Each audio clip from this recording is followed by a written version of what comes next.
Hello students, welcome back to our channel concept chasers. আজকে চলে এসেছি তোমাদের জন্য সম্পূর্ণ আলাদা একটি টপিকে ভিডিও নিয়ে। টপিকটা কি না, টপিকটা হচ্ছে গিয়ে যে কোনো স্টাডি রিলেটেড টপিক না, বাট পড়াশোনার স্টাডি রিলেটেড মানে হচ্ছে যে কোনো ক্লাস কিংবা কোনো সিরিজের এমসিকিউ এক্সপ্রেস বা কোনো এভিটিএস সিরিজের ওই রিলেটেড না, স্টাডি রিলেটেডই, বাট এটা হচ্ছে কি অন্য একটা। অর্থাৎ তোমরা তো জানো যে আমাদের ওয়েস্ট বেঙ্গলে যেটা জয়েন্ট এন্ট্রান্স এক্সামিনেশন হয়ে থাকে, West Bengal joint entrance examination বা ডাব্লিউবিজেই, এবং তারা ডাব্লিউবিজেই বোর্ড কন্ডাক্ট করে থাকে। তো ওই এক্সামটা আমাদের 28 এপ্রিল হয়েছে।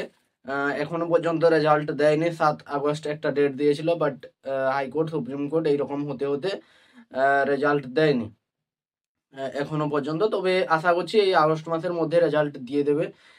15ই আগস্টের পরে হয়তো দিতে পারে। ততদিন পর্যন্ত আমাদের ওয়েট করতে হবে। তো এখন কথা হচ্ছে যে রেজাল্ট তো বেরোলো, তোমরা সবাই আশা করছি খুবই ভালোভাবে পরীক্ষাটা দিয়েছো। এখন রেজাল্ট তো বেরোলো, বাট রেজাল্ট বেরোনোর পরে তোমাদেরকে অনেকেই ওয়েট করে রয়েছে, যারা ধরো একটা ভালো নাম্বার স্কোর করছো যে এক্সামটাতে, মানে তোমরা যেটা মিলিয়ে যেটা এক্সপেক্টেড স্কোর, কেউ ধরো 70, 80, 60+, 65+, 70, 80, 90, অনেকে আবার 100+, 110+ স্কোর করছো। তো তারা নিশ্চয়ই প্রাইভেটে গিয়ে ভর্তি হচ্ছ না, ডিরেক্ট অ্যাডমিশন নিচ্ছ না, তারা কাউন্সিলিং এর জন্য ওয়েট করছো। এখন তারা তো কাউন্সিলিং করাবে, ঠিক আছে, তো কাউন্সিলিং তো আমরা করব। তো কাউন্সিলিং করার পর সাপোজ তোমার কোনো একটা কাউন্সিলিং 3-4টে রাউন্ডে হয়ে থাকে, রাউন্ড 1, রাউন্ড 2, আর একটা মপ আপ রাউন্ড, আর একটা ডিসেন্ট্রালাইজড হয়ে থাকে। তো এখন আসছে গিয়ে যে তোমার সাপোজ রাউন্ড 1 কিংবা রাউন্ড 2তে একটা কলেজ অ্যালট হলো, ওকে। তো এখন সেই কলেজটা যখন অ্যালট হয়ে গেল, তোমার র্যাঙ্ক অনুযায়ী সাপোজ কোনো একটা র্যাঙ্ক এলো, এবং সেই র্যাঙ্ক অনুযায়ী সাপোজ আশা করছি তোমার র্যাঙ্ক 3000-এর ভিতরে এলো, 2500 থেকে 3000-এর ভিতরে, তাহলে তুমি জলপাইগুড়ি গভর্নমেন্ট ইঞ্জিনিয়ারিং কলেজ বা কল্যাণী গভর্নমেন্ট ইঞ্জিনিয়ারিং কলেজ, অর্থাৎ জেজিএসি কেজিএসির মধ্যে যে কোনো একটা পেয়ে গেলে, কিংবা সিইউতে লোয়ার ব্রাঞ্চগুলোও পেতে পারো। তো এখন যে কোনো একটা কলেজ অ্যালট হলো, সাপোজ তুমি কল্যাণীতে তোমার যাওয়ার ইচ্ছে, কল্যাণীতে, তাহলে সাপোজ তোমার কল্যাণীর একটা কোনো ব্রাঞ্চ, সাপোজ ইলেকট্রিক্যাল হোক কিংবা ইলেকট্রনিক্স কমিউনিকেশন একটা ব্রাঞ্চ অ্যালট হলো, এখন তুমি তো সেই কলেজটায় যাবে, কলেজটাকে যাবে। এখন কলেজের সিটটা অ্যালট হওয়ার পর তোমার কাজ হচ্ছে গিয়ে তোমাকে কলেজ থেকে বলবে যে একটা টাইম পিরিয়ড দিয়ে দেবে, যে এই 1 সপ্তাহ কিংবা এই 4 দিন একটা টাইম পিরিয়ড দিয়ে দেবে, যে এত তারিখ থেকে এত তারিখের মধ্যে তোমাকে এসে ফিজিক্যালি ভেরিফাইড হতে হবে, অর্থাৎ ফিজিক্যাল ভেরিফিকেশনের জন্য তোমাকে ওরা ডাকবে, ওকে।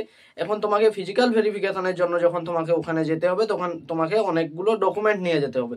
কি কি সেই ডকুমেন্টগুলো, অর্থাৎ ফিজিক্যাল ভেরিফিকেশনের জন্য কি কি ডকুমেন্ট লাগে টোটাল, সেটার জন্য একটা ভিডিও যদি চাও তোমরা কমেন্টে জানিও।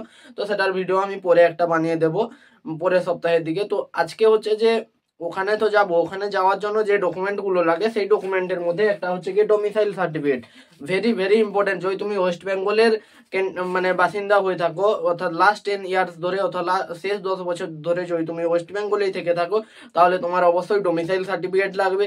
এবং তুমি যদি ওয়েস্ট বেঙ্গলের বাসিন্দা না হও, তোমার মা বাবা অর্থাৎ তোমার প্যারেন্টস যদি ওয়েস্ট বেঙ্গলের বাসিন্দা হয়ে থাকে, লাস্ট 10 ইয়ার ধরে হয়ে থাকেন, তাহলে সেটার জন্য ডোমিসাইল সার্টিফিকেট লাগবে।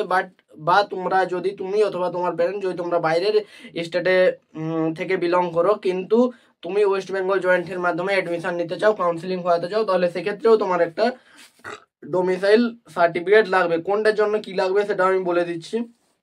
যদি তুমি ওয়েস্ট বেঙ্গলের বিলং করে থাকো লাস্ট 10 ইয়ার্স ধরে, এবং তোমার প্যারেন্টসও সাপোজ লাস্ট 10 ইয়ার্স ধরে বিলং করছেন, তাহলে সেক্ষেত্রে তোমার কিন্তু প্রফর্মা A1টা লাগবে। এবং যদি তুমি বাইরের স্টেট থেকে বিলং করছো, তাহলে সেক্ষেত্রে তোমার জন্য প্রফর্মা বিটা লাগবে, ওকে।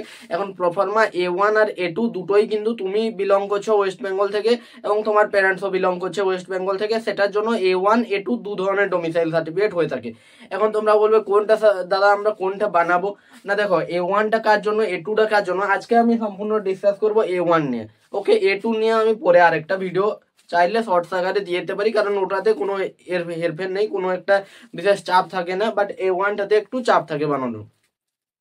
তো হচ্ছে গিয়ে যে A1টা আমরা কিভাবে বানাবো, না A1টা বানানোর জন্য তার আগে হচ্ছে যে A1টা কাদের জন্য, কাদেরকে A1টা বানাতে হবে, অর্থাৎ A1 যে প্রফর্মা A1 যে ডোমিসাইল সার্টিফিকেট, অর্থাৎ অ্যাপেন্ডিক্স ওয়ান, যেটা তোমরা ডাব্লিউজে ইনফরমেশন বুলেটিন একটা পিডিএফ পাবে, ওই পিডিএফটা তোমরা ডাব্লিউজে অফিসিয়াল ওয়েবসাইটেও পেয়ে যাবে।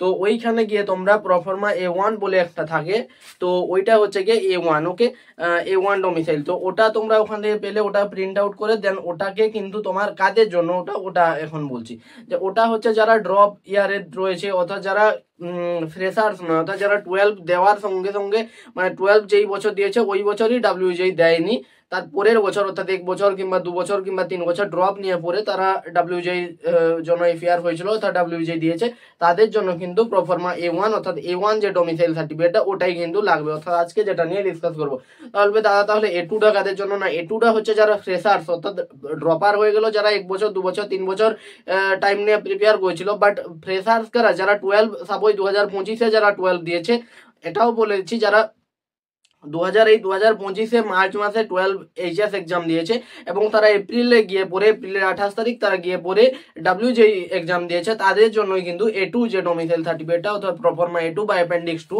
ওটা কিন্তু তাদের জন্য বানাতে হবে। তাহলে এখন ক্লিয়ার হয়ে গেল, A1টা হচ্ছে ড্রপারদের জন্য, A2টা হচ্ছে ফ্রেশার্সদের জন্য। A1টা তারাই বানাতে পারবে যারা 2025-এ এইচএস দেয়নি, তার আগের কোনো সালে এইচএস দিয়েছে, তারা A1টা বানাতে পারবে। A2টা হচ্ছে যারা 2025 সালে এইচএস দিয়েছে তারা বানাতে পারবে। আরো ক্লিয়ার করে দিলাম। এখন আসছে যে তোমরা বলবে দাদা তাহলে A1টা বানাবো কিভাবে, তো সেটা নিয়ে পুরো ডিসকাস করবো। তোমরা তোমরা বলবে এগুলো কি লিখেছেন না, এটা হচ্ছে আমি টোটালটা এইভাবে ভাবলাম যে তোমাদের সাথে একটা ফর্ম আমি নিজে বোর্ডের মধ্যে ফর্মটাকে পুরো তুলবো এবং ফর্মটাকে পুরো তুলে তোমাদের পার্ট টু পার্ট কোথায় কি লিখতে হবে, কিভাবে কার সাইন করাতে হবে, সব কিছু নিয়ে আমি কিন্তু ডিটেলসে ডিসকাস করবো, ওকে। তো এখন আসছে গিয়ে যে অ্যাপেন্ডিক্স 1-এ অর্থাৎ প্রফর্মা A1 যেটা, এখানে তাহলে আমরা পার্ট টু পার্ট ডিসকাস করবো, ওকে। তো এখানে কি লেখা আছে আমরা প্রথমে দেখে নেবো। কি লিখেছে না, residential or domicile certificate for candidates residing in the state of West Bengal continuously for at least the last 10 years of 31/12/2024, অর্থাৎ 2024 সালে 31 ডিসেম্বর পর্যন্ত যেন 10 বছর হয়ে থাকে, সেই 10 লাস্ট 10 ইয়ার্স ধরে যেন যে ক্যান্ডিডেট যার জন্য অর্থাৎ residential domicile certificate for candidates, সেই ক্যান্ডিডেটটার জন্য অর্থাৎ যে ডাব্লিউজের জন্য এপিআর হয়েছিল সেই ক্যান্ডিডেটটা যেন ওয়েস্ট বেঙ্গলে কন্টিনিউয়াসলি লাস্ট 10 ইয়ার্স ধরে থেকে থাকে, এটাই কিন্তু তার হচ্ছে গিয়ে ক্রাইটেরিয়া। এই ক্রাইটেরিয়াটা কিন্তু ফুলফিল করতে হবে। তাহলে সাপোজ আমরা ওয়েস্ট বেঙ্গলের ক্যান্ডিডেট, আমরা লাস্ট 10 ইয়ার্স ধরে থাকছি। এখন আছে গিয়ে যে এরপরে ফর্মটা শুরু হচ্ছে আমাদের, কি বলেছে না, সার্টিফাইড দ্যাট, যে এখানে আমরা ডোমিসাইল করব, রেসিডেন্সিয়াল নয় আমাদের, আমাদের ডোমিসাইলটা লাগবে, তাই আমরা কিন্তু ডোমিসাইলে এটা কারেক্ট করব, বা এটা না কারেক্ট করলেও চলবে, ওকে। এটা তোমাদের ফর্মে দেওয়া আছে, এটা না কারেক্ট করলেও চলবে, ওকে। যদি তোমাদের যেখানে সই করাবে যে অথরিটির কাছে উনি যদি কারেক্ট করেন তাহলে হতে পারে, বাট না কারেক্ট করলেও চলবে, ওকে, সেটা নিয়ে কোনো চাপ নেই। এরপরে আসছে কিনা, এরপরে আসছে যে সার্টিফাইড দ্যাট, কি বলে দিয়েছে না, সার্টিফাইড দ্যাট, যে এখানে এখানে এই ফাঁকা শূন্য জায়গাটাই আমরা কি লিখবো, শূন্যস্থানে কি লিখবো না, সার্টিফাইড দ্যাট হবে তোমার নিজের নাম, ওকে। সাপোজ আমি আমার নেম অনুযায়ী আমি ফিল আপ করছি ফর্মটাকে, আমার নেম আমার সম্পূর্ণ যে ডিটেলস অনুযায়ী আমি ফর্মটাকে ফিল আপ করছি, তোমরা তোমাদের নিজের ডিটেলস অনুযায়ী তোমরা ফর্মটা ফিল আপ করবে, ওকে। তো সার্টিফাইড দ্যাট আমি আমার নামটা এখানে ফিল আপ করছি, সার্টিফাইড দ্যাট রাজেশ কুইলা, ওকে। আমি আমার নেম অনুযায়ী কিন্তু ফর্মটাকে ফিল আপ করছি, ওকে। তোমরা কিন্তু কখনো ভুলেও এই যে ফর্মের এই জায়গাটাতে তোমরা পুরোপুরি দেখে নিলে দিয়ে পরে কিন্তু এখানে আমার নামটা কিন্তু বসাবে না, তাহলে কিন্তু পুরোপুরি গেল, ওকে। সার্টিফাইড দ্যাট রাজেশ কুইলা, আমি আমার নাম অনুযায়ী ফর্মটাকে ফিল আপ করছি, তোমরা নিজেদের নাম অনুযায়ী, অর্থাৎ এই জায়গাটাতে যে যার নিজের নামটা বসাবে, ওকে, নট কিন্তু অন্য কারো নাম, নিজের নামটা এখানে বসাবে, ওকে। তো আমি আমার নামটা বসালাম। এরপরে কি বলছে, সন ও ডটার অফ, যদি তুমি ছেলে হয়ে থাকো তাহলে এখানে সনে টিক করবে, যদি তুমি কোনো মেয়ে হয়ে থাকো তাহলে কিন্তু ডটারে ক্লিক করবে, ওকে। আমি যেহেতু সন অফ আমি ক্লিক করব, তো আমি সনে টিক করলাম, তাহলে সন অফ আমি আমার ফাদারের নেম লিখবো, ওকে, আমার বাবার নাম আমি কিন্তু এখানে লিখবো, ওকে। আমি এখানে আর কিছু লিখছি না, আমি এখানে লিখে দিচ্ছি বাবার নাম, ওকে। দরকার পড়লে আমি আমার নামটাও মুছে দিচ্ছি, আমি এখানে নিজের নাম বলে লিখেছি, ওকে।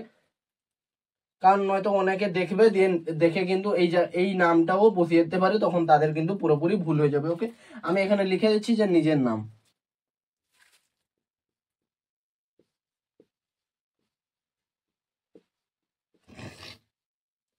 ওকে, তাহলে কি হলো, সার্টিফাইড দ্যাট এখানে নিজের নাম বসাবে সন অর ডটার অফ, যদি তুমি কোনো মেয়ে হয়ে থাকো তাহলে ডটার ক্লিক করবে, কোনো যদি ছেলে হয়ে থাকো তাহলে তুমি সনে ক্লিক করবে, সন অফ এখানে বাবার নাম লিখবে। ওকে, দেন তারপরে কি বলছে, is a resident or permanent resident, কোনটাতে টিক করবো আমরা, না আমরা তো স্যার লাস্ট 10 ইয়ার ধরে আমরা পার্মানেন্ট হয়ে আছি, আমরা তো পার্মানেন্টই, অর্থাৎ তুমি জন্মগ্রহণ করার পর থেকে আজ 18 বছর বা 19 বছর বা 20 বছর ধরে তুমি তো ওয়েস্ট বেঙ্গলেই থাকছো, তাহলে তুমি রেসিডেন্টে ক্লিক করবে না, পার্মানেন্ট রেসিডেন্টে ক্লিক করবে। ওকে, তাহলে পার্মানেন্ট রেসিডেন্টে আমরা টিক করলাম। এরপরে কি বলছে, permanent resident of West Bengal at village or house number. Okay, এখন তোমার হাউস নাম্বার একটা থাকতে পারে, সেটা ভোটার কার্ডে সাধারণত দেওয়া থাকে হাউস নাম্বারটা, তো তোমরা চাইলে হাউস নাম্বার নাও দিতে পারো, তোমরা ভিলেজ অর্থাৎ গ্রামের নাম এখানে দিয়ে দেবে। ওকে, গ্রামের নাম। ওকে, তাহলে তোমাদের হাউস নাম্বারটা দেওয়ার দরকার নেই, এখানে তোমরা গ্রামের নামটা বসাবে। ওকে, এরপরে স্ট্রিট অর্থাৎ কোন রোডের সাইডে তোমার বাড়িটা, যদি তোমার রোডের সাইডে বাড়ি হয়ে থাকে তাহলে তুমি সেখানে রাস্তার নাম দেবে, অর্থাৎ কোন রাস্তার ওপর তোমার বাড়িটা, অর্থাৎ রাস্তার ধারে, এখানে রাস্তার নাম, এটা ম্যান্ডেটরি নয়, দিতেও পারো নাও দিতে পারো। ওকে, রাস্তার নাম এটা কিন্তু ম্যান্ডেটরি নয়, বাট এইখানে যে নিজের নাম, বাবার নাম, গ্রামের নাম, এগুলো কিন্তু ম্যান্ডেটরি। ওকে, তাহলে আমি এখানে স্টার চিহ্ন দিয়ে দিচ্ছি যে কোন কোনটা ম্যান্ডেটরি সেইগুলো কিন্তু দিতেই হবে। ওকে, তাহলে যেগুলো দেখবে স্টার দেওয়া আছে ওগুলো কিন্তু বসাতেই হবে। ওকে, এখানে লিখেছি যে স্টার, এটা হচ্ছে কি ম্যান্ডেটরি, তার মানে এগুলো দিতেই হবে। ওকে, এরপরে কি বলছে, এরপরে পোস্ট অফিস, পোস্ট অফিস এখন নিজের পোস্ট অফিসের নাম। ওকে, এখানে পোস্ট অফিসের নাম, পোস্ট অফিসের নাম। ওকে, এটাও কিন্তু ম্যান্ডেটরি, এখানেও আমি কিন্তু স্টার দিয়ে দিলাম। ওকে, পোস্ট অফিসের নাম। ওকে, এরপর কি বলছে, পুলিশ স্টেশন মানে থানার নাম আমাদের দিতে হবে, থানার নাম, এটাও কিন্তু আমাদের ম্যান্ডেটরি। ওকে, এগুলো কিন্তু আমি যেগুলো স্টার দিচ্ছি ওগুলো কিন্তু ম্যান্ডেটরি। ইন দা ডিস্ট্রিক্ট অর্থাৎ জেলার নাম, ডিস্ট্রিক্ট মানে কি, ডিস্ট্রিক্ট মানে হচ্ছে জেলা, তাহলে এখানে আমরা জেলার নাম বসাবো, এটাও কিন্তু ম্যান্ডেটরি, তাহলে এটাতেও আমি একটা স্টার মেরে দিলাম। ওকে, তাহলে ডিস্ট্রিক্ট মানে এই জেলার আন্ডারে তুমি থাকো, আন্ডার ডেস অ্যাসেম্বলি অর্থাৎ কোন বিধানসভার আন্ডারে, নট কিন্তু লোকসভা, লোকসভা নয় কিন্তু, অ্যাসেম্বলি মানে হচ্ছে বিধানসভা, তাহলে আন্ডার এখানে হয়ে যাবে বিধানসভার নাম। ওকে, বিধান সভা, বিধানসভার নাম, অর্থাৎ কোন বিধানসভার আন্ডারে তুমি ভোটটা দিচ্ছ, যদিও তুমি এখনো ভোট না দিয়ে থাকো তাহলেও তুমি বাড়ির বড়দেরকে জিজ্ঞাসা করবে যে কোন বিধানসভার আন্ডারে আমরা ভোট দিই, তাহলে কিন্তু বলে দেবে, এবং এটাও কিন্তু ম্যান্ডেটরি। অর্থাৎ তাহলে এখানে শুধুমাত্র ম্যান্ডেটরি নয়, রাস্তার নামটা, বাকি সবগুলো কিন্তু ম্যান্ডেটরি। এরপরে কি বলছে না, assembly continuously assembly constituency and has been living in the state of West Bengal continuously or uninterruptedly, continuously or uninterruptedly। ওকে, এখন তোমরা কোনটাতে টিক করবে, টিক করবে কোনটাতে, থেকে যে তুমি তো কিছুদিনের জন্য থাকছো না, তোমরা কন্টিনিউয়াসলি থাকছো, তাহলে আমরা টিক করবো কন্টিনিউয়াসলিতে। ওকে, তাহলে কি হলো না, constituency and has been living in the state of West Bengal continuously, আনইন্টারাপ্টেডলিতে আমরা ঠিক করিনি, আমরা কিন্তু কিছুদিনের জন্য থাকছি না, আমরা কন্টিনিউয়াসলি কিন্তু জন্মের পর থেকে আসছি। Okay, at least for the last 10 years as of 31 December. Okay, তাহলে ফ্রম দ্য ফার্স্ট যে পার্টটা আমরা কিন্তু বললাম, এরপরে আমাদের আরো দুটো পার্ট রয়েছে, অর্থাৎ টোটাল ফর্মটা তো এখানে ধরাবে না, তাই কিন্তু আমি 3টে পার্টে ফর্মটাকে করবো। এরপরের পার্টে আমরা ছবি আর সাইডে একটা থাকবে, এরপরের পার্টে যে অথরিটি সাইন করবে সেটা নিয়ে আমি কিন্তু এরপরের পার্টে ডিসকাস করে দেবো। ওকে, ওকে, এরপরে আমরা চলে এসেছি কিনা, এরপরে আমরা চলে এসেছি পার্ট 2 তে। ওকে, পার্ট 2, তাহলে এর 3টে পার্টে আমি করব, বললাম যে ফর্ম ফিল আপটা আমি 3টে পার্টে করব। তো পার্ট যে ফর্ম ফিল আপটা আমি করলাম তার পার্ট 1টা আমি করে দিলাম, অর্থাৎ যেখানে কিন্তু নিজের সম্পূর্ণ ডিটেলস দিতে হলো। এরপরে পার্ট 2 তেও নিজেরই ডিটেলস থাকবে, যে যেখানে কি করবে, যেখানে ফটো অ্যাসেস্ট করবে। ওকে, তো একটু জাস্ট ওয়েট করে যাও, আমি একটা আমার নিজের ওই সাইজের ফটো বের করে নিই, কারণ আমিও এইটা বের করেছি, তো নিজের ওই সাইজের একটা ফটো দেখালে তোমরা বুঝতে পারবে আশা করি। ওকে, একটু জাস্ট ওয়েট করে যাও। কি না, এরপরে আসছে যে কি বলেছে না, এখানে আমরা ফটো যেটাবো সিগনেচার। ওকে, জাস্ট আর কিছু না, তোমার ফটো আর তোমার সিগনেচার। ওকে, কি বলেছে না, পেজটা 4 cm into 3 semi size recent colour photograph. এই যে বক্সটাতে, এই বক্সটাতে কি করতে হবে না, এই বক্সটাতে একটা 4 সেমি ইন্টু 3 সেমি, প্রত্যেকটা লাইন কিন্তু পুরো ট্রান্সলেট করে আমি বোঝাচ্ছি, প্রত্যেক যে এই বক্সটাতে 4 সেমি ইন্টু 3 সেমি, অর্থাৎ যার হচ্ছে কি হাইটটা, অর্থাৎ একটা ফটোর যে হাইট হয়ে থাকে সেটা হয়ে যাবে 4 সেমি, আর যে উইডথ অর্থাৎ যেটা প্রস্থ অর্থাৎ দৈর্ঘ্য 4 সেমি, প্রস্থ 3 সেমি। ওকে, সেইভাবে একটা ফটো রিসেন্ট কালার ফটোগ্রাফ অর্থাৎ কালার ফটোগ্রাফ নেবে, হোয়াইট ফটোগ্রাফ কিন্তু না, colour photograph of the candidate in this box, অর্থাৎ এই বক্সের মধ্যে কিন্তু দিতে হবে, ইন এই বক্সের মধ্যে। ওকে, মানে স্কুলের কোনো ছবি দিলে চলবে না, একটা কালার ফটোগ্রাফ, অর্থাৎ তুমি আনড্রেসে অর্থাৎ স্কুল ড্রেস না হয়ে একটা আলাদা যে কোনো ঘরে যেগুলো পরো ড্রেস, সেই ড্রেসে কিন্তু একটা ছবি তুলতে হবে। ওকে, কত সেমি ইন্টু কত সেমি, 4 সেমি ইন্টু 3 সেমি। ওকে, দিয়ে সেই ছবিটাকে পেস্ট করতে হবে এখানে। এরপরে কি বলছে, the photo must be attested by the certifying authority. Okay, এখন এখানে আসছে যে কি না, এখানে আসছে যে অ্যাসেস্টেড জিনিসটা, অর্থাৎ অ্যাসেস্টেড মানে কি, must be attested by the certifying authority. Attested মানে কিন্তু এটা বুঝবে না যে অ্যাসেস্টেড মানে ছবিটা চিপকাবে না এখানে। ওকে, এখানে কি করবে, the photo must be attested by the certifying authority, তার মানে কি, তার মানে হচ্ছে সার্টিফাইং অথরিটি কিন্তু এখানে, অর্থাৎ যে সার্টিফাইং অথরিটি তোমার এখানে সাইন করবে, সিগনেচার করবে, সে কিন্তু ফটোতেও কিন্তু একটা সিগনেচার করবে। ওকে, ফটোতেও কি করবে, ফটোতেও এখানে মাস্ট বি, যদি পেস্ট বলতো বাই দ্য সার্টিফাইং অথরিটি সেটা একটা আলাদা, কিন্তু কি বলছে, the photo must be attested by the certifying authority, তার মানে কি ফটোটা কিন্তু সার্টিফাইং অথরিটি ফটোটাতেও কিন্তু একটা সিগনেচার করবে। ওকে, ফটোটার উপরে ওকে একটা স্টাম্প দিয়ে সিগনেচার করবে। ওকে, বাস এই জিনিসটা বুঝালাম। এখন আসছে আমি একটা ছবি, আমিও এই বছর ওয়েস্ট বেঙ্গল জয়েন্ট দিয়েছি, তো রেজাল্টের জন্য আমিও ওয়েট করছি। তো as a West Bengal joint candidate আমি এই জিনিসটা যেহেতু আমি নিজে বের করেছি, তো এখন আসছে যে এই একটা তোমরা বুঝতে পারবে না, তোমাদের ক্যামেরা থেকে ছোটই মনে হবে, তবুও আমি দেখানোর চেষ্টা করছি যে এই হচ্ছে গিয়ে একটা ছবি, এই একটা ছবি, যার হচ্ছে গিয়ে এই যে এই হাইটটা হচ্ছে গিয়ে কি না, এইটা হচ্ছে গিয়ে 4 সেমি হতে হবে, ক্যামেরায় দেখা যাচ্ছে আশা করি। এই যে এই হাইটটা 4 সেমি হতে হবে, এবং এই যে উইডটা কিন্তু 3 সেমি, অর্থাৎ এইটা 3 সেমি হতে হবে, এইটা 4 সেমি হতে হবে। ওকে, আশা করছি বুঝতে পেরেছো। ছবিটা আমি আর দেখালাম না, তো ছবিটাতে আমি বুঝিয়ে দিলাম যে 4 সেমি ইন্টু 3 সেমি, অর্থাৎ দৈর্ঘ্যটা, অর্থাৎ লম্বায় 4 সেমি এবং চওড়ায় 3 সেমি হতে হবে। ওকে, বাস এখানে লিখে দিয়েছে ক্যান্ডিডেট ফটোগ্রাফ, এখানে নিজের ফটোগ্রাফ দেবে। কখনো কিন্তু কেউ কারো গার্লফ্রেন্ডের বা কেউ কারো বাবা মার ফটোগ্রাফ কিন্তু এখানে চিপকে দেবে না। ওকে, তাহলে কিন্তু তোমার পুরোপুরি ক্যান্সেল হয়ে যাবে। ওকে, তো আশা করছি ব্যাপারটা ক্লিয়ার করতে পেরেছি। এরপরে চলে আসি কি, এরপরে বলছে ক্যান্ডিডেট সিগনেচার। ওকে, এখানে তোমার সিগনেচার করতে হবে। ওকে, তো আমি বাংলায় লিখে দিচ্ছি তোমার স্বাক্ষর, তোমার স্বাক্ষর।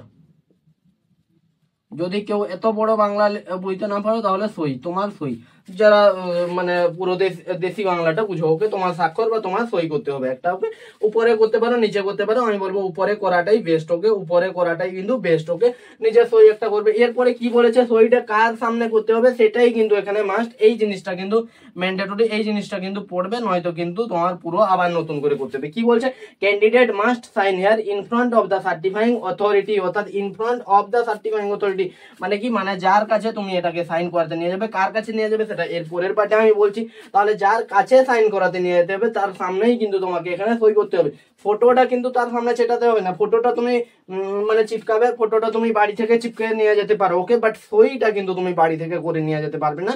সইটা তুমি সার্টিফাইড যে ক্যান্ডিডেট মাস্ট সাইন হিয়ার এখানে লিখে দিয়েছে, এই জিনিসটা কিন্তু পড়বে, আগে ফর্মটা মন দিয়ে পড়বে। Okay, candidate must sign here in front of the certifying authority, অর্থাৎ সার্টিফাইং যে অথরিটি যার কাছে তুমি সাইন করতে নিয়ে যাবে তার সামনেই কিন্তু তোমাকে এখানে কি করতে হবে, তার সামনেই কিন্তু তোমাকে এখানে সিগনেচারটা করতে হবে। ওকে, তো আশা করছি পার্ট 2টা তোমাদের ক্লিয়ার করতে পারলাম, যে 4 সেমি ইন্টু 3 সেমি একটা ছবি তুমি বাড়ি থেকে চিপকে নিয়ে যাবে এবং তোমার এখানে একটা সই লাগবে, জাস্ট আর কিছু না। সইটা তুমি সার্টিফাইং যে অথরিটি অর্থাৎ যার কাছে তুমি সাইন করাবে, যার স্ট্যাম্প তুমি নেবে, তার সামনেই কিন্তু তোমাকে সইটা করতে হবে। ওকে, তো এরপরে আসছি পার্ট 3, অর্থাৎ পার্ট 3তে আমরা ডিসকাশন করবো যে কার কাছে সই করতে হবে, সেটা নিয়ে আমরা ডিসকাশন করবো। ওকে, তো এরপর আমরা চলে আসছি পার্ট 3তে, অর্থাৎ পার্ট 3 হচ্ছে যে সার্টিফাইং অথরিটির যে মানে যে সার্টিফাইং অথরিটি হয়ে থাকুক না কেন, সেই সার্টিফাইং অথরিটি যে সিগনেচার বা তার যে ডিটেলস সেটাই কিন্তু লাগবে। তাহলে পার্ট 1-এ তোমার ডিটেলস লাগলো, পার্ট 2-তে তোমার ছবি, তোমার সিগনেচার লাগলো। ওকে, এরপরে পার্ট 3তে আমরা চলে আসছি, যেখানে কিন্তু সার্টিফাইং অথরিটি অর্থাৎ যার কাছে তুমি সাইন করাবে তার সমস্ত ডিটেলস কিন্তু দিতে হবে। ওকে, এখন আসছে যে কোন সার্টিফাইং অথরিটির কাছে তুমি এটা সিগনেচার করাতে পারবে। ওকে, তো সেটার একটা যে ছবি সেটা তোমরা স্ক্রিনে দেখতে পাবে এখন, যে কোন সার্টিফাইং অথরিটির কাছে তোমরা সই করাতে পারবে, সেটা মন দিয়ে পড়বে, বা যদি এর আগে কেউ ইনফরমেশন বুলেটিনে পড়ে থাকো তাহলে সে অবশ্যই জানবে। তো এখানে তুমি কার কার কাছে করতে পারবে না, তুমি এটা যে সাইন সেটা তুমি district magistrate, additional district magistrate, deputy collector, তারপর হচ্ছে যে যদি কোনো পুলিশের কাছ থেকে করাও তাহলে হচ্ছে গিয়ে যে ডেপুটি সুপারিনটেন্ডেন্ট অফ পুলিশ অর্থাৎ ডিএসপির কাছ থেকে করাতে পারবে, বা হচ্ছে গিয়ে সাব ডিভিশনাল অফিসার অর্থাৎ এসডিওর কাছ থেকে করাতে পারবে, ব্লক ডেভেলপমেন্ট অফিসার অর্থাৎ তুমি যদি কোনো ব্লক এরিয়াতে থাকো তাহলে ব্লক ডেভেলপমেন্ট অফিসার অর্থাৎ বিডিওর কাছ থেকে করাতে পারবে। তাহলে কার কার কাছ থেকে করাতে পারবে? ডিএম অর্থাৎ district magistrate, ADM additional district magistrate, DC deputy collector বা হচ্ছে গিয়ে ডেপুটি সুপারিনটেন্ডেন্ট অফ পুলিশ অর্থাৎ ডিএসপি বা হচ্ছে গিয়ে এসডিও বা হচ্ছে গিয়ে বিডিও, এদের কাছ থেকে করাতে পারবে। যদি তুমি কোনো ব্লক এরিয়াতে থাকো বা কোনো পঞ্চায়েত ব্লক যা কিছু এরিয়াতে থাকো না কেন, পঞ্চায়েতে কারো সাইন কিন্তু লাগবে না। এরপরে যদি তুমি লাগবে না মানে করানো যাবে না, ওকে। এরপরে যদি তুমি কোনো কর্পোরেশন এরিয়াতে থাকো তাহলে সেখানে কার সই করাবে না, সেখানে কিন্তু কর্পোরেশনের যারা মিউনিসিপ্যালিটি কর্পোরেশনে যারা রয়েছেন তাদের কিন্তু সই কিন্তু লাগবে, ওকে। তো সেটা এখানে লেখা থাকবে, তোমরা দেখে নেবে, ওকে। অনেকজনের সই কিন্তু তোমরা করতে পারবে, সেটা তোমরা এত বড় একটা চার্ট সেটা তোমরা পড়ে নেবে, তাহলে কিন্তু বুঝতে পারবে, ওকে। তখন যার যেখানে সুবিধা হবে, অর্থাৎ কেউ সাপোজ এসডিও অফিসের কাছাকাছি থাকো, এসডিও অফিসের 1-2 কিলোমিটার এরিয়াতে থাকো, তাহলে তারা এসডিও অফিস থেকে করাবে। কেউ সাপোজ বিডিও অফিসটা তার কাছাকাছি মনে হচ্ছে এসডিও অফিসের থেকে, যেমন আমার ক্ষেত্রে এসডিও অফিস আমার বাড়ি যেমন প্রপার ঝাড়গ্রামে নয়, ঝাড়গ্রামের থেকে 60 কিলোমিটার দূরে। তো আমার বাড়ি থেকে ব্লক যে মানে ব্লক বিডিও অফিস সেটা হচ্ছে গিয়ে 30 কিলোমিটার মতো, আর এসডিও অফিস সেটা হচ্ছে গিয়ে প্রায় 70 to 80 কিলোমিটার মতো, ওকে। তো এখন আমার কাছে বিডিও অফিসটা কাছাকাছি মনে হলো, তাই আমি বিডিওর কাছ থেকে সিগনেচারটা করালাম। তোমাদের যদি কারো সাপোজ এসডিও অফিসটা কাছাকাছি মনে হয় বা ডিস্ট্রিক্ট ম্যাজিস্ট্রেট ডিএম অফিস কাছাকাছি মনে হয়, তারা সেখান থেকে করাবে। বা কারো যদি ডিএসপির মানে কাছাকাছি মনে হয়, ডিএসপির যে অফিসে থাকেন, তাহলে ওনার থেকে করিয়ে নিতে পারবে। অর্থাৎ যার কাছ থেকে যেটা সুবিধা হবে সেটা, অনেকের কাছ থেকে তোমরা করতে পারবে, বাট কিন্তু একেবারে 5-6 জনের কাছ থেকে করিয়ে আনবে না, যে কোনো একজনের সাইন কিন্তু লাগবে, ওকে। এরপরে কথা হচ্ছে যে এরপরে গেল কার কার সাইন এখন করানো যাবে না সেটা বলি।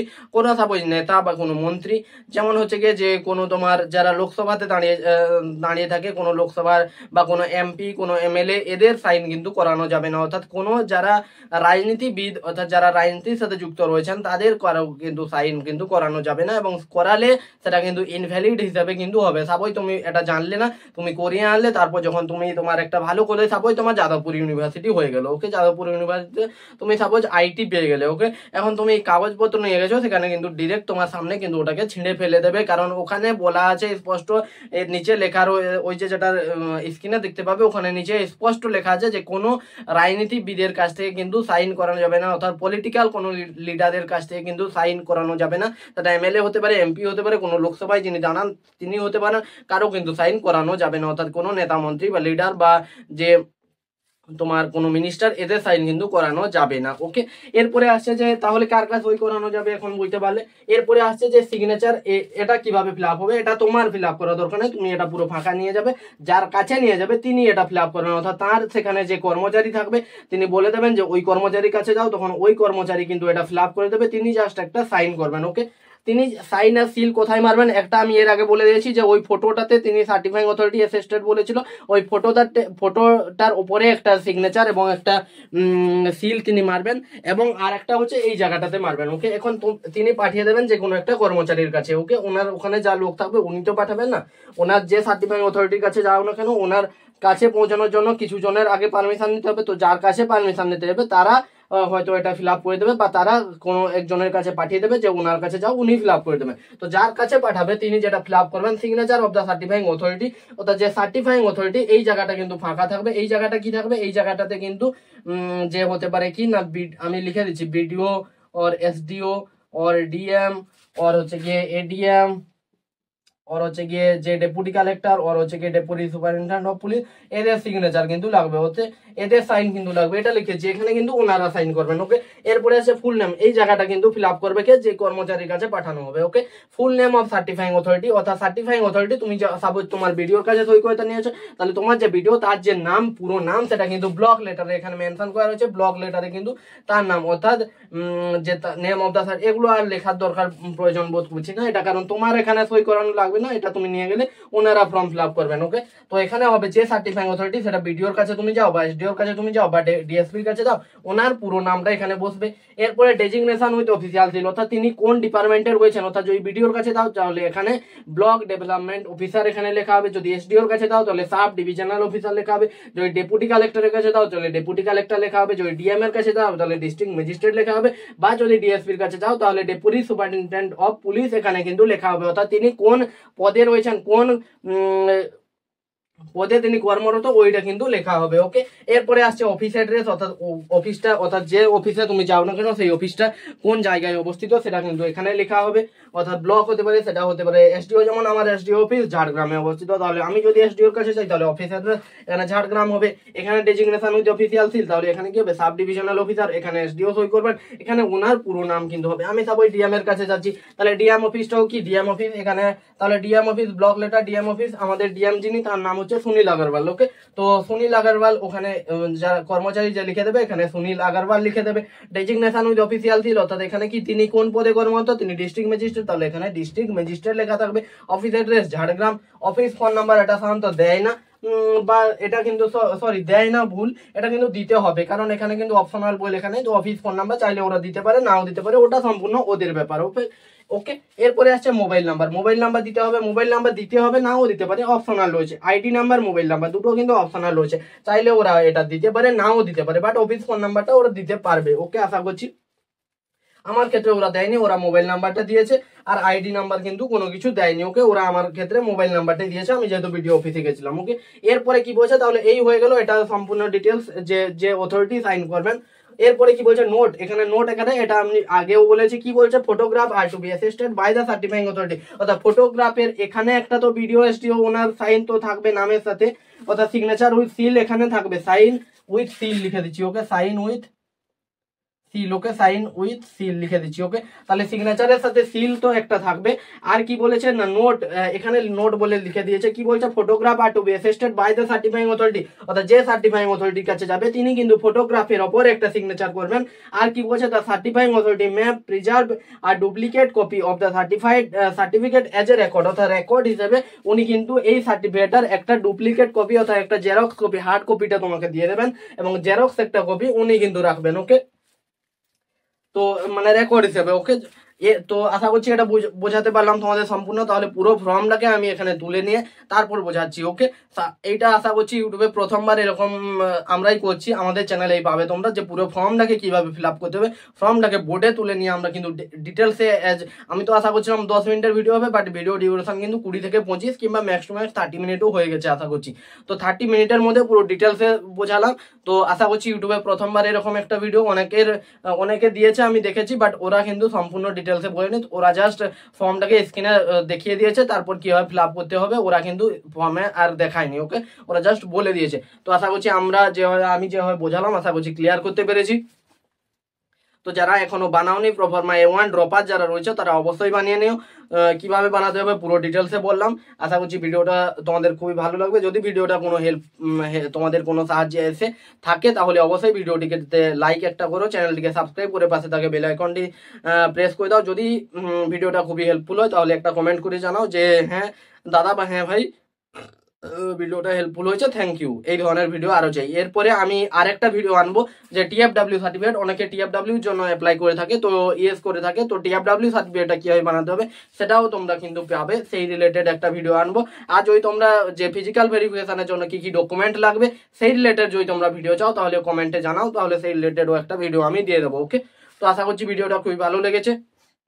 আবার দেখা হচ্ছে নেক্সট এই ধরনের কোনো একটা ইনফরমেটিভ ভিডিও নিয়ে। তো তখন পর্যন্ত ভালো থেকো, সুস্থ থেকো এবং মন দিয়ে ফাটিয়ে পড়াশোনা করতে থাকো। তো পড়াশোনা বলতে কলেজের পড়াই আমাদের শুরু করতে হবে এখন, কারণ আর ওয়েট করে তো লাভ নেই, কারণ তোমার যে সেশন তো আর পিছোবে না আমাদের মানে রেজাল্টের জন্য, আমাদের জন্য পিছোবে না, তারা যে টাইমে সেই টাইমে। তো আমাদের এখন কলেজের পড়া শুরু করতে হবে, তো মন দিয়ে আমরা কলেজের পড়া শুরু করবো। আশা করছি তো ভিডিওটা ভালো লেগেছে। তো আবার পরবর্তী একটা ইনফরমেটিভ ভিডিও কি নিয়ে চাও সেটা তোমরা অবশ্যই কমেন্টে জানাও। তো কমেন্টে না জানালেও আমি টিএফডব্লিউ নিয়ে পরবর্তী ইনফরমেটিভ ভিডিও দেবো। তখন পর্যন্ত ভালো থেকো, সুস্থ থেকো, টাটা।